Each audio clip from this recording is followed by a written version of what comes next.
The best way that I can put what this organization offers to the community is that we provide a second chance to lost, abandoned, and stray animals, and by bringing them together with loving families, not only do we provide a loving environment for these animals, but we also provide love to the families by bringing a four-legged companion to their lives.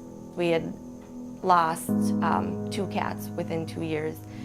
Both we were very close to, and so I felt a void in our lives. And you can never replace a lost cat. You can never replace 2 lost cats. But when Logan was adopted, I felt like my family was starting to become whole again.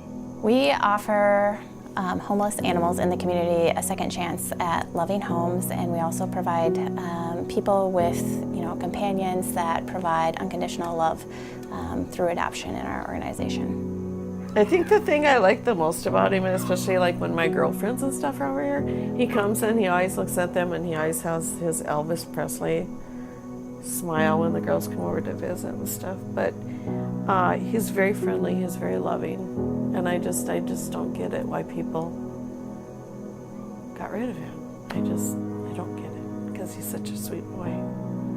He just makes me happy. We always keep our animals until they are adopted. Homeward Animal Shelter rescues and rehomes over 800 animals each year. Well, we got her through a foster care situation, and she had heartworm, so she needed to be around no other animals, and we currently didn't have any foster animals. And she's super cute. And it took about 2 hours before we loved her, so then we adopted her after she was healthy. I just have always really loved animals, and that's why I decided to get a degree in veterinary technology, is to work with animals. And then I realized my passion was really in helping the homeless animals, because those animals need a little more extra help finding the people that will be able to take care of them. I think a lot of people don't realize that you're a local private nonprofit, so we don't receive funding from any national organizations. We really rely on the local community to keep our doors open and to keep doing what we do every day with rescuing and rehoming these animals. The funny story with Rudy is that we had no plans necessarily of adopting a dog, but we were driving out to the Lakes Country one day, and there was a little, at that time the Humane Society had a little pet fair off the side of Highway 10, and Emma at that time was probably 10 years old or so, and she said, "Hey Dad, there's dogs over there." So I pulled across 2 lanes of traffic, hauling my boat, and then made a left turn across Highway 10 and all kinds of traffic.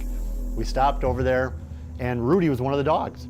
And Rudy, right away, was somebody who nuzzled up to us, and most importantly, nuzzled up to my wife, because my wife, Michelle, was very hesitant about getting a dog. She was not a dog person when she was growing up, but we had a chance to visit with Rudy there, and then Emma and I, our daughter Emma and I, badgered Michelle into at least bringing Rudy home for a little test run, for a little foster for a week or 2, and Michelle said, "Fine, we can do that."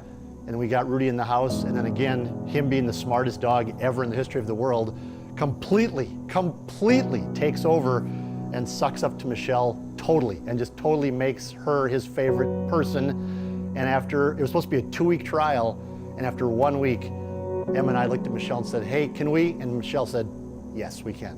And so we were able to adopt Rudy, and it was just something that wasn't planned, wasn't expected. We didn't have some big grand scheme to do this, but once we got him in the house, and once he figured out who he needed to make happy, he did that, and then this is him now. Now he lives on a couch and sleeps in beds and everything else. After all this work, the most rewarding part of the job is seeing a dog or a cat go home.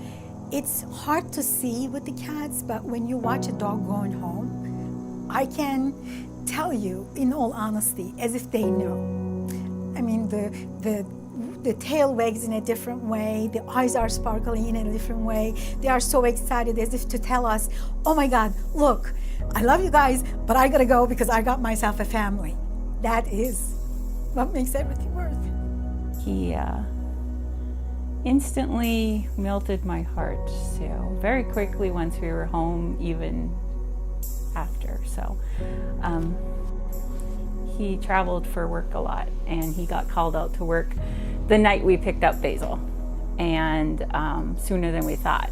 And the next day my grandpa died, and I was like, alone, and I said my grandpa died after I hung up, and he came over and laid his head in my lap, and that was the first day we had him. So, but he is a big, gentle giant, unless you're a toy. Toys must be destroyed, apparently, is the mentality, but otherwise he's very big-hearted and just very sweet. I think the most rewarding part of this job is seeing these animals going into their homes.